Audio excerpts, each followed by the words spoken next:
श्री राधे राधे। वाटिका वेणु 13वीं गोष्ठी। आज प्रातःकाल पूज्य महाराज जी जब पूज्य बाबा से मिलने के लिए कुटिया पर पधारे, उस समय का भाव भरा दृश्य बड़ा ही भव्य था। परस्पर की प्रणति और आत्मनिवेदन देखने योग्य था। दोनों एक दूसरे के चरण स्पर्श के लिए उत्सुक थे। पहले तो पूज्य महाराज जी ने पूज्य बाबा पर पुष्पों की वर्षा की। किसी को पता ही नहीं था कि पूज्य महाराज जी अपने आंचल में पुष्प छिपाकर लाए हैं। पुष्प वर्षा के समय ही यह बात प्रकट हुई। भावार्चन के इस दृश्य को देखकर सब आनंद में डूब गए। इसके बाद चरण स्पर्श के लिए प्यार भरे द्वंद्व में पूज्य महाराज जी की विजय हुई। लकवा से ग्रस्त होने के कारण पूज्य बाबा कुछ विवश थे, पर पूज्य बाबा भी इस अवसर को किस प्रकार अपने हाथ से जाने देते। जब पूज्य महाराज जी चले गए, तब जहाँ वे बैठे थे उसी स्थान की रज उठाकर अपने मस्तक पर लगाने लगे।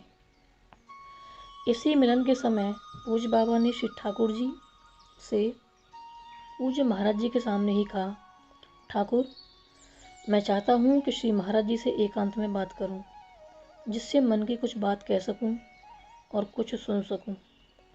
तुम्हारे और श्री महाराज जी के अतिरिक्त बस एक दो व्यक्ति और हों। इसी अवसर की तो पूज्य महाराज जी के मन में बहुत प्रतीक्षा थी, बड़ी उत्सुकता थी, और उस चिर अभिलषित एकांतिक सन्निधि का प्रसंग आज शाम को संगठित हो सका। पूज्य महाराज जी के आसन ग्रहण कर लेने पर पहले तो पूज्य बाबा ने उनके प्रति ऐसे उद्गार प्रकट किए मानो मेरे समक्ष श्री व्रजेंद्र नंदन ही बैठे हैं। भले श्वेत चादर और श्वेत शमत्र का आवरण डाल रखा हो, पूज्य बाबा तो यही अनुभव कर रहे थे और देख रहे थे कि मेरे समक्ष श्री व्रजेंद्र नंदन ही विराजित हैं। तथा उसी भाव से पूज्य बाबा ने उनकी अभ्यर्चना की।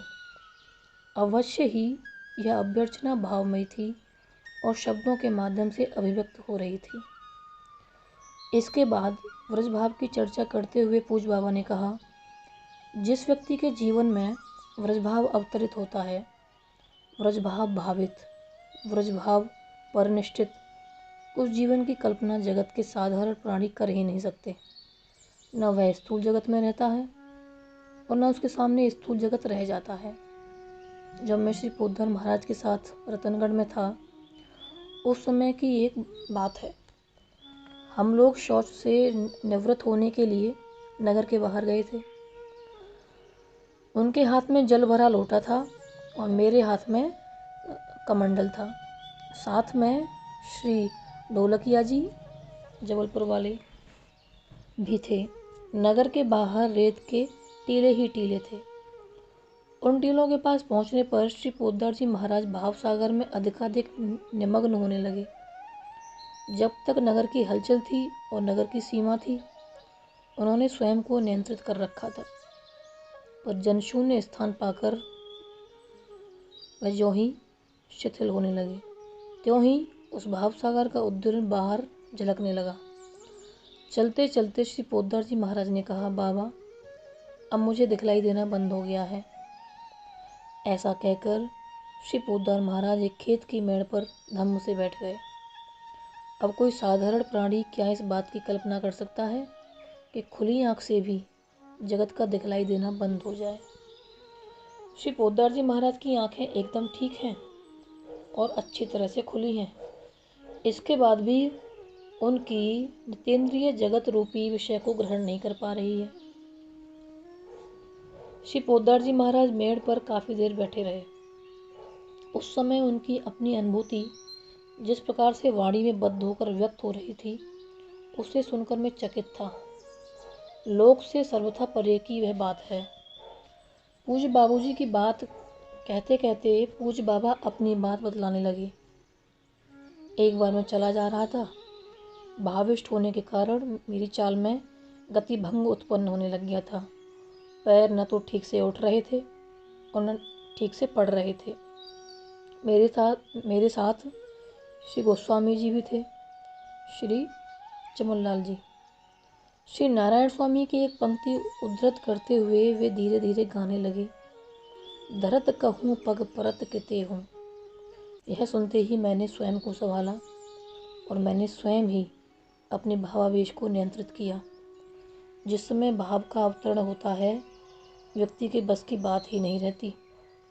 अब भी जब शौचालय में प्रविष्ट होता हूँ और शौचालय के एकांत में जब नेत्रों के सामने यह संसार और इस संसार के व्यक्ति नहीं रह जाते, फिर जैसा भावोद्वेलन होता है वह तो मैं ही जानता हूँ।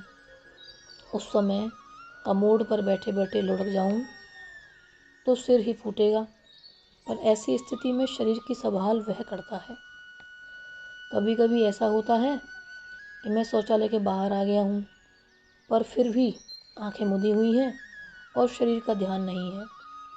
मुझे खड़े देखकर बाई आई और कहती हैं, ए बाबा, कब तक खड़े रहेंगे, चलिए चलिए। मैं बाई का और उसके शब्दों का आदर करना चाहता हूँ, पर उस समय रहती है विवशता की स्थिति। ऐसी ही विवशता माँ जी के कहने पर भी घटित हुई। मेरे खड़े रहने पर भी कभी माँ जी आकर चलने के लिए कहती। माँ जी की बात का अनादर करने की स्फुरणा ही मन में नहीं थी, पर आदर करने की स्थिति भी तो नहीं। कभी कभी तो स्वयं श्री पोद्दार जी महाराज आते, पर श्री पोद्दार जी महाराज के आने में तथा कहने में और माँ जी या बाई के आने में तथा कहने में अंतर था। श्री पोद्दार जी महाराज आते ही नहीं कहते कि चलिए चलिए। अधिकांश बार बहुत देर तक खड़े खड़े उस भाव स्थिति का अवलोकन करते और चुपचाप आस्वादन करते।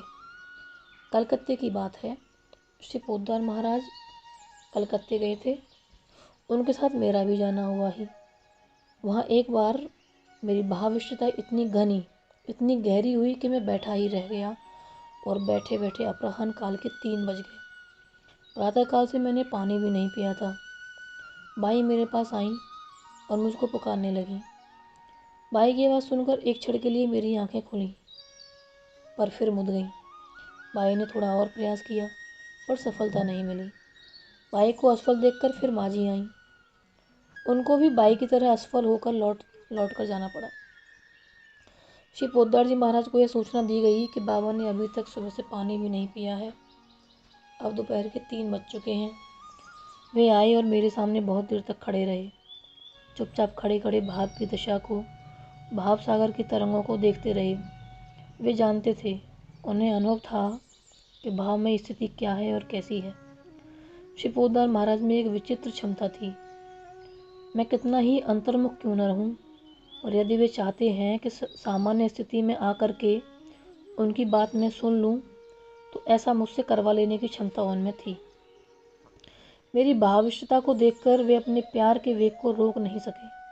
उन्होंने अपने दोनों हाथों को मेरे गले में डाला और उनके भुजयुगल मेरे गलहार बन गए। अपने असीम प्यार से मुझे संसिक्त करके वे मुझे सामान्य धरातल पर ले आए तथा आग्रहपूर्वक मुझे जल पिलाया।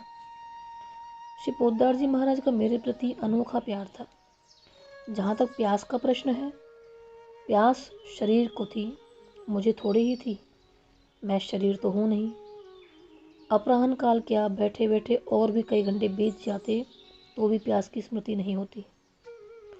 उसी पद में श्री नारायण स्वामी ने ठीक ही कहा है, सुरति न छाया घाम की। शरीर की सुख दुख की स्मृति नहीं रह जाती, जाहे लगन लगी घनश्याम की। पद में जैसी स्थिति का चित्रण श्री नारायण स्वामी ने किया है, वह कल्पना नहीं है, पूर्णतः यथार्थ है, अक्षरशः सत्य है। जब मैं अपनी कुटिया में रहता अथवा कुटिया के बाहर रहता, तब और तो कोई भीतर प्रवेश करता ही नहीं, पर जब बाई या माँ जी अथवा श्री पोद्दार महाराज आते तो प्रवेश करते समय थोड़ा सहमते इसलिए कि प्रवेश करने से कहीं बाबा के लहराने में बाधा न पड़ जाए। एक बार की बात है, उन मन की मौज ऐसी हुई कि मैं अपनी मस्ती में उस ऊंचे स्थान पर जाकर बैठ गया जहाँ मेरा कमंडलू काठ के पटरे पर रखा जाता था। वह बड़ी अटपटी जगह थी तथा उस जगह से ज़मीन पर गिर जाने का डर था। इसके अलावा काठ की वह बक्सनुमा वस्तु भी बड़ी कमज़ोर थी और मन की मौज में कब क्या क्रिया हो जाए इसके बारे में कुछ कहा नहीं जा सकता। मैं अपनी मौज में बैठा था कि तभी श्री पोद्दार महाराज ने बाड़े में प्रवेश किया। मुझको कमंडलू रखने के स्थान पर बैठे हुए देखकर उन्होंने मुझसे पूछा, यहाँ आज कैसे आप बैठे हैं? मैंने कहा, मन की तरंग ही तो है। फिर इसी वाक्य के प्रवाह में बोलते हुए पूज्य बाबा ने एक प्रश्न किया। पूज्य बाबूजी किसी दूसरी बात को पूछें अथवा कहें, इसके लिए अवसर नहीं देते हुए पूज्य बाबा ने उनसे पूछा, मैं कविता की कुछ पंक्तियाँ बोलूँगा, उसे आप लिखिएगा क्या, लिखेंगे क्या? पूज्य बाबूजी के हृदय में तो सहमति थी ही। पूज्य बाबा बतलाने लगे। उन्होंने सोत्साह स्वीकृति प्रदान की। फाउंटेन पेन उनकी पॉकेट में था। लिखने के लिए उन्होंने पैड तुरंत मंगवा लिया। मैं बोलता गया और वे लिखते गए। मैंने उनको 40 पंक्तियाँ लिखवाईं। एक चौपदे में 4 पंक्तियाँ होती हैं। इस प्रकार उनको 10 चौपदे लिखवाए। ये 10 चौपदे 108 चौपदों के अंश हैं, जिन 108 चौपदों में प्रथम 54 के अंदर मेरे और श्री पोद्दार जी महाराज के पारस्परिक संबंध के बारे में लिखा गया है। पूज्य बाबा अब जय जय प्रियतम काव्य की रचना से संबंधित तत्वों को उद्घाटित करते हुए बोलने लगे। जहाँ तक काव्य रचना की बात है, इसके पीछे भी एक विशेष प्रसंग है। जब काव्य के रचने की प्रेरणा प्रियतम श्री कृष्ण देने लगे तो मैंने उनसे कहा कि पृष्ठ प्रेषण करने से क्या लाभ। अब तक जो लिखा गया यदि वह ही मुझसे लिखवाना है तो उससे क्या प्रयोजन सिद्ध होगा। तुम यदि मुझे माध्यम बनाना ही चाहते हो तो कुछ ऐसा लिखवाओ जो नवीन हो, जो भावराज के अधिक गंभीर स्तरों, अधिक गहन रहस्यों का उद्घाटन करने वाला हो। मेरे मुख से ऐसा सुनकर वे अत्यधिक प्यार में भर गए और मेरे प्रति अत्यधिक निजतापूर्ण संबोधन बोलकर कहने लगे कि ऐसा ही होगा। सागर में जहाज यदि किसी सीमा तक भीतर गया है तो इसका अर्थ यह थोड़े ही है कि अब उतनी दूरी से आगे भीतर की ओर अन्य कोई जहाज जाएगा ही नहीं। समर्थ जहाज उस दूरी से भी आगे सागर के भीतर अवश्य जा सकता है। सागर में यदि इतनी ऊंची लहर उठती है तो इसका अर्थ यह है ही नहीं कि इससे अधिक ऊंची लहर अब उठेगी ही नहीं। कौन जानता है कि सागर कब और कैसे लहराएगा। और कभी सागर ऐसा भी उद्वेलित हो सकता है कि इस महोद्वेलन उत्ताल लहर अब तक की ऊंची से ऊंची उठी हुई लहर की भी ऊंचाई को पार कर जाए। अतः तुम्हारे द्वारा जैसा कहा जा रहा है वैसा ही होगा। प्रियतम श्री कृष्ण के ऐसा कहने के बाद फिर मेरे कहने सोचने के लिए स्थान रहा ही नहीं। और सच बात तो यह है कि लोग तो कहेंगे कि यह काव्य रचना बाबा की है, पर बाबा तो माध्यम मात्र हैं। काव्य की रचना करने वाले तो वे हैं, पर काव्य के रचयिता कहलाएंगे बाबा। कुछ लोगों ने देखा कि कुटिया पर पूज्य बाबा के पास पूज्य महाराज जी बैठे हैं तथा व्रज भाव की चर्चा चल रही है। उन लोगों के मन में इस चर्चा को सुनने की भावना उठी और उनके पैर कुटिया की ओर बढ़े। पूज्य बाबा व्रज भाव की भावमयी बातों को कह ही रहे थे कि तभी ये व्यक्ति वहाँ आकर बैठ गए। पूज्य बाबा ने कहा, मेरे लिए तो सभी ब्रजेंद्र नंदन हैं।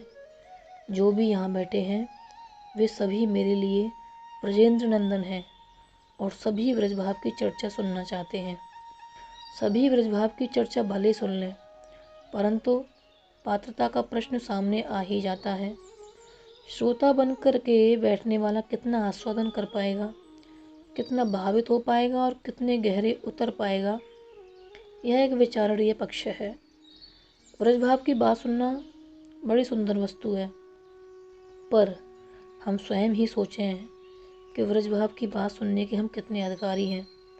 जब तक जागतिक प्रतिकूलता से मन प्रभावित होता है, जब तक स्वप्न में भी काम के लेश की छाया है, जब तक जगत की वस्तुओं में आसक्ति है, तब तक उनके द्वारा ब्रजभाव की झलक पा सकना भी असंभव है।